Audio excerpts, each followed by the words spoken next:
നമസ്തേ, പ്രീതാസ് കെല്ലറിലേക്ക് സ്വാഗതം. എല്ലാവരും സുഖമായിരിക്കുന്നു എന്ന് വിശ്വസിക്കുന്നു. ഇന്ന് നമ്മളിവിടെ ഉണ്ടാക്കാൻ പോകുന്നത് ഒരു പാവയ്ക്ക റോസ്റ്റാണ്. തീരെ കയ്പില്ലാത്ത വളരെ ടേസ്റ്റി ആയിട്ടുള്ളൊരു പാവയ്ക്ക റോസ്റ്റാണ്. കയ്പ് കുറയ്ക്കാനുള്ള അടിപൊളി ടിപ്സൊക്കെ അതിൽ കാണിക്കുന്നുണ്ട്. കുട്ടികൾ പോലും ഇത് ചോദിച്ച് വാങ്ങി കഴിക്കും. അത്രയ്ക്ക് ടേസ്റ്റാണ് ഈ പാവയ്ക്ക റോസ്റ്റിന്. അപ്പോൾ വീഡിയോ എല്ലാവരും സ്കിപ്പ് ചെയ്യാതെ മുഴുവനായിട്ട് കാണുമെന്ന് വിചാരിക്കുന്നു.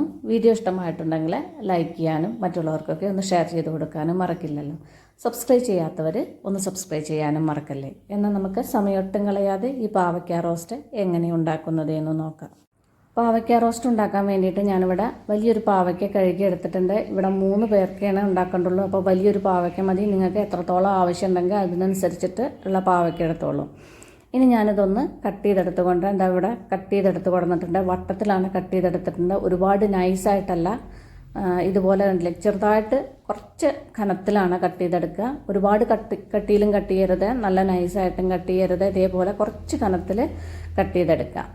ഇനി ചില പാവയ്ക്കയുടെ ഉള്ളിലൊക്കെ കഷ്ണങ്ങളുടെ ഉള്ളിൽ കുരുണ്ട്. ആ കുരു ഒന്ന് ഇതേപോലെ ഒന്ന് അടർത്തി മാറ്റിക്കളയാം. കുരു ഇഷ്ടമുള്ളവർക്ക് ഇത് കുരു കളയണമെന്നില്ല. ഇവിടെ ആർക്കും കുരു ഇഷ്ടമല്ല. അതുകൊണ്ട് ഞാൻ ഈ പാവയ്ക്കയുടെ കുരുവൊക്കെ ഒന്ന് കളയണുണ്ട്.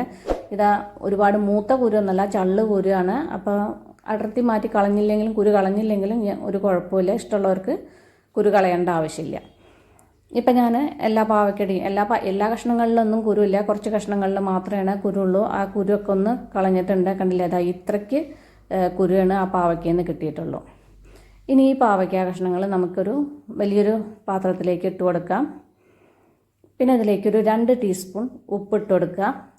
ഉപ്പിട്ടതിന് ശേഷം ഇത് അതേപോലെ നന്നായിട്ടൊന്ന് കുടഞ്ഞെടുക്കുക. കൈകൊണ്ട് മിക്സ് ചെയ്യണേക്കാട്ടിലും എളുപ്പം ഉപ്പ് എല്ലാ പാവയ്ക്കയുടെ എല്ലാ ഭാഗത്തും ഇതുപോലെ കുടഞ്ഞെടുത്താൽ പെട്ടെന്ന് എല്ലാ ഭാഗത്തും ആവും.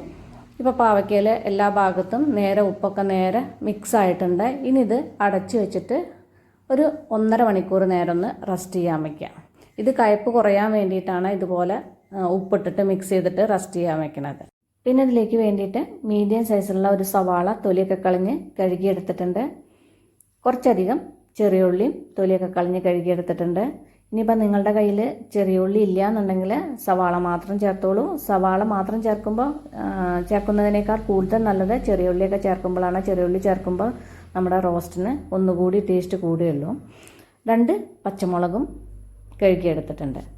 പിന്നെ ഇതിലേക്ക് വേണ്ടിയിട്ട് കുറച്ച് പുളി വെള്ളത്തിലിട്ട് വെച്ചിട്ടുണ്ട്. ചെറിയൊരു കഷ്ണം പുളി വെള്ളത്തിലിട്ട് വെച്ചിട്ടുണ്ട്. ഇത് ഞാൻ ചുടുവെള്ളത്തിലാണ് ഇട്ട് വെച്ചിട്ടുള്ളത്, ഒന്ന് പെട്ടെന്ന് കുതിർന്ന് കിട്ടാൻ വേണ്ടിയിട്ട്. അധികം പുളി വേണ്ട, ഇതുപോലെ കുറച്ച് പുളി മതി. ഇനി നമുക്ക് റോസ്റ്റ് റെഡിയാക്കാം. അതിന് വേണ്ടിയിട്ട് ഒരു പാൻ വെച്ചിട്ട് അതിലേക്ക് കുറച്ച് എണ്ണ ഒഴിച്ച് കൊടുക്കുക. വെളിച്ചെണ്ണയാണ് ഇവിടെ യൂസ് ചെയ്യണത്. വെളിച്ചെണ്ണ ആകുമ്പോഴാണ് നമ്മുടെ റോസ്റ്റിന് നല്ല ടേസ്റ്റ് ഉണ്ടാവുക. ഇനി ഇതിലേക്കൊരു 5-6 വെളുത്തുള്ളി അല്ലി ചതച്ചെടുത്തിട്ടുണ്ട്. അത് നേരത്തെ ആ ഉള്ളിയൊക്കെ കാണിച്ചിട്ടില്ല, അത് വിട്ടുപോയതാണ് കാണിക്കാൻ. ഈ ചതച്ചെടുത്ത വെളുത്തുള്ളി അല്ലി ഇതിലേക്ക് ഇട്ടിട്ട് ഒന്ന് വഴറ്റിയെടുക്കുക. ഒരുപാട് നേരം വഴറ്റേണ്ട ആവശ്യമില്ല, ഇതുപോലെ ചെറുതായിട്ടൊന്ന് മിക്സ് ചെയ്തെടുത്താൽ മതി. ഇനി ഇതിലേക്ക് നമ്മൾ നേരത്തെ അവിടെ എടുത്ത് വെച്ച സവാള ഉണ്ടല്ലോ, അത് നീളത്തിൽ കട്ട് ചെയ്തെടുത്തിട്ടുണ്ട്. ചെറിയ ഉള്ളി ഇതേപോലെ ഒന്ന് 2 ആക്കിയിട്ടൊന്ന് കട്ട് ചെയ്തെടുത്തിട്ടുണ്ട്. ഈ കട്ട് ചെയ്ത് വെച്ച സവാളയും ചെറിയ ഉള്ളിയും ഇതിലേക്ക് ഇട്ട് കൊടുക്കുക. പിന്നെ നമ്മൾ നേരത്തെ അവിടെ എടുത്ത് വെച്ചിട്ടുണ്ടല്ലോ പച്ചമുളക്, ഈ 2 പച്ചമുളകും ഒന്ന് കീറിയിട്ട് കൊടുക്കുക. ഇതേപോലെ നടു വളർന്നിട്ടൊന്ന് 2 ആക്കിയിട്ട് ഇട്ട് കൊടുക്കുക. പച്ചമുളകും കൂടി ഇട്ടിട്ട് ഇതൊന്ന് വഴറ്റിയെടുക്കുക. ഒരുപാട് വഴറ്റേണ്ട ആവശ്യമൊന്നുമില്ല. ഈ സവാളയ്ക്കൊന്ന് ചെറുതായിട്ടൊന്ന് സോഫ്റ്റ് ആവുന്നത് വരെ ഒന്ന് വഴറ്റിയെടുത്താൽ മതി. ഇപ്പോൾ സവാളയൊക്കെ ഒന്ന് ചെറുതായിട്ട് സോഫ്റ്റ് ആയിട്ടുണ്ട്. ഇനി ഇതിലേക്ക് ഒരു 2 തണ്ട് കറിവേപ്പില കഴുകി എടുത്തിട്ടുണ്ട്. ഈ കറിവേപ്പില ഇതിലേക്ക് ഊരിയിട്ട് കൊടുക്കുക. കറിവേപ്പില ഇട്ടതിന് ശേഷം വീണ്ടും ഒന്നുകൂടി ഒന്ന് വഴറ്റിയെടുക്കുക. ഇപ്പം സവാളയൊക്കെ ആവശ്യത്തിന് വഴന്ന് വന്നിട്ടുണ്ട്. ഇതുപോലെ ചെറുതായിട്ടൊന്ന് സോഫ്റ്റ് ആയാൽ മതി, ഒരുപാട് വഴലേണ്ട ആവശ്യമില്ല. ഇനി ഇതിലേക്ക് നമ്മൾ നേരത്തെ അവിടെ ഉപ്പിലിട്ട് വെച്ച പാവയ്ക്ക ഉണ്ടല്ലോ, അതൊരു 4-5 തവണ നല്ല വെള്ളത്തിൽ നന്നായിട്ട് കഴുകിയതിന് ശേഷം തീരെ വെള്ളമില്ലാതെ പിഴിഞ്ഞെടുത്തിട്ടുണ്ട്. ഈ പിഴിഞ്ഞെടുത്ത പാവയ്ക്ക ഇതിലേക്ക് ഇട്ട് കൊടുക്കുക. വെള്ളം തീരെ ഉണ്ടാവാൻ പാടില്ല, ഇതുപോലെ വെള്ളമില്ലാതെ ഇട്ട് കൊടുക്കണം. ഇനി ഇതൊന്ന് മിക്സ് ചെയ്യാം. വഴറ്റിയെടുക്കണമെന്നില്ല, കാരണം ഉള്ളിയും സവാളയൊന്നും അടിയിൽ കരിയാതിരിക്കാൻ വേണ്ടിയിട്ടൊന്ന് മിക്സ് ചെയ്തെടുത്തിട്ടേ ഉള്ളൂ. ഇനി നമുക്കിതിലേക്ക് കുറച്ച് മസാലപ്പൊടികൾ ഇട്ട് കൊടുക്കാം. ഇതിലേക്കൊരു 1.5 ടീസ്പൂൺ എരിവുള്ള മുളക് പൊടി ഇട്ട് കൊടുക്കാം. ഈ മുളക് പൊടിക്ക് അധികം എരിവില്ല, ഇനിയിപ്പോൾ നിങ്ങളുടെ എരിവുണ്ടെങ്കിൽ അതിനനുസരിച്ചിട്ട് ഇട്ട് കൊടുത്തോളൂ.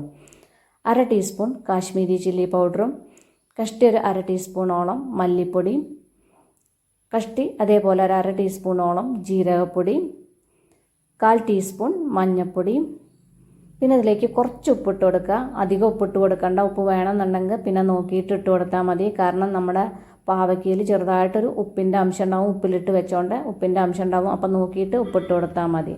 ഈ മസാലപ്പൊടികളൊക്കെ ഇട്ടതിന് ശേഷം ഇത് നന്നായിട്ടൊന്ന് മിക്സ് ചെയ്തെടുക്കുക. മിക്സ് ചെയ്യല്ല, ഒന്ന് വഴറ്റിയെടുക്കുക. മസാല കുറവുണ്ടെന്ന് തോന്നുന്നു. ഞാനിതിലേക്കൊരു 1/2 ടീസ്പൂൺ മുളക് പൊടിയും കൂടി ഇതിലേക്ക് ഇട്ട് കൊടുക്കുന്നുണ്ട്. ഈ മുളക് പൊടിയും കൂടി ഇട്ടിട്ട് ഇത് ഒന്നുകൂടി ഒന്ന് നന്നായിട്ടൊന്ന് വഴറ്റിയെടുക്കുക. മസാലയുടെയൊക്കെ റോസ്മെല്ലൊക്കെ ഒന്ന് മാറി വരുന്നത് വരെ, മസാലയൊക്കെ നല്ല മൂത്ത സ്മെല്ല് വരുന്നുണ്ടല്ലോ, അതുവരെ ഒന്ന് വഴറ്റിയെടുക്കുക. ഇപ്പം മസാലയുടെ റോസ്മെല്ലൊക്കെ ഒന്ന് മാറിയിട്ടുണ്ട്. മസാലയൊക്കെ ആവശ്യത്തിന് മൂത്ത് വന്നിട്ടുണ്ട്. ഇനി ഇതിലേക്ക് നമ്മൾ നേരത്തെ അവിടെ കുറച്ച് പുളി വെള്ളത്തിലിട്ട് വെച്ചിട്ടില്ലേ, ഈ വെള്ളത്തിലിട്ട് വെച്ച പുളിവെള്ളം ഇതിലേക്ക് ഒഴിച്ചു കൊടുക്കുക. പുളിവെള്ളം ഒഴിച്ചതിന് ശേഷം നന്നായിട്ടൊന്ന് മിക്സ് ചെയ്തെടുക്കുക. ഈ പുളിവെള്ളമൊക്കെ ഒഴിക്കുമ്പോൾ നമ്മുടെ പാവയ്ക്കയുടെ കയ്പ്പ് കുറയുള്ളൂ.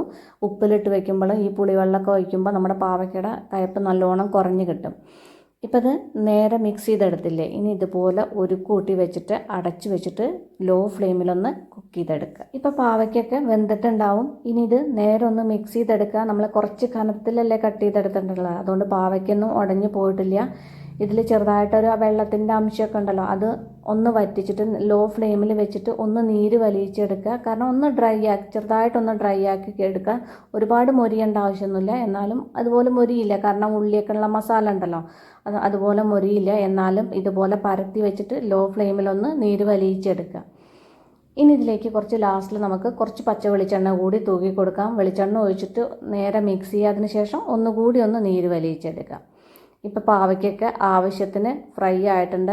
ഇതുപോലെ ഒന്ന് ഫ്രൈ ആയാൽ മതി. ഇനി നമുക്കിത് ഒരു സർവിങ് ബൗളിലേക്ക് മാറ്റാം. അപ്പോൾ ഈ അടിപൊളി പാവയ്ക്ക റോസ്റ്റ് എല്ലാവരും ഒന്ന് ട്രൈ ചെയ്ത് നോക്കൂ. നിങ്ങളുടെ ഫീഡ്ബാക്കൊക്കെ എന്നെ അറിയിക്കാൻ മറക്കല്ലേ.